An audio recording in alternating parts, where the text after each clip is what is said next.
دھرتی پر سب سے پہلا خون کیسے ہوا؟ اللہ تعالیٰ نے حضرت آدم اور حضرت حوا علیہم السلام سے نسل چلائی، یہاں تک کہ حضرت آدم اور حضرت حوا کو 2 بیٹے ہوئے، حابیل اور قابیل۔ حابیل اور قابیل دونوں نے قربانی پیش کی۔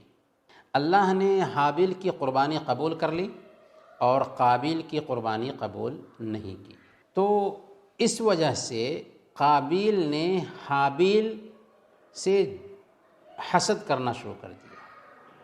قابیل حابیل سے جلنے لگا، جلتے ہوئے ایک دن حسد کا شکار ہو کر کہا کہ میں تجھے قتل کر دوں گا۔ یہاں تک کہ ایک دن ایسا بھی آیا کہ واقعی اس نے قتل کی جرأت کی اور قتل کر بیٹھا۔ یہ دنیا کا سب سے پہلا قتل تھا۔ اسی لیے اللہ کے نبی صلی اللہ علیہ وسلم نے بیان فرمایا کہ جو کوئی بھی کسی کو قتل کرتا ہے، اس قتل کی وجہ سے ایک گناہ آدم کے بیٹے قابیل کو بھی ہوتا ہے، کیونکہ اسی نے قتل کا سلسلہ جاری کیا تھا۔ تو کوئی آدمی گناہ کی طرف لوگوں کو بلاتا ہے تو گناہ جتنے لوگ کریں گے اس کی سزا اس کو تو بھگتنی ہے، گناہ کرنے والے کو۔ اسی طریقے سے چونکہ اس نے گناہ کی طرف بلایا تھا تو اس کو بھی اس کا گناہ ہونے والا ہے۔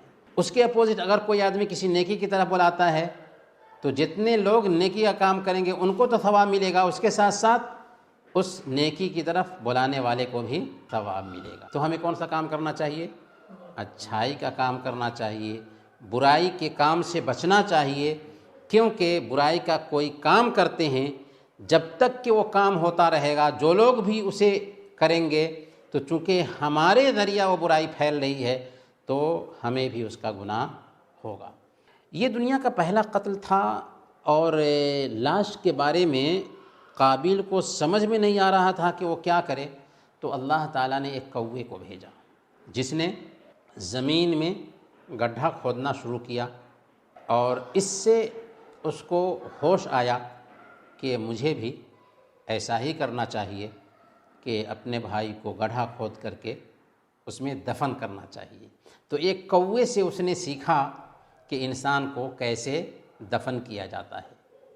یہاں پر ہمیں ایک سبق یہ بھی ملتا ہے کہ مردے کو جلانا نہیں چاہیے بلکہ دفن کرنا چاہیے، کیونکہ پہلا انسان جو قتل ہوا تھا اسے دفن کیا گیا تھا، جلایا نہیں گیا تھا، اور جلانا دراصل مردے کی بے حرمتی بھی ہے، بہت بڑی بے حرمتی ہے۔ اسلام ہمیں اس بات سے منع کرتا ہے کہ مردے کی بے حرمتی کریں، بلکہ جیسے دنیا میں اس کی عزت تھی ویسے ہی مرنے کے بعد بھی اس کی عزت ہونی چاہیے۔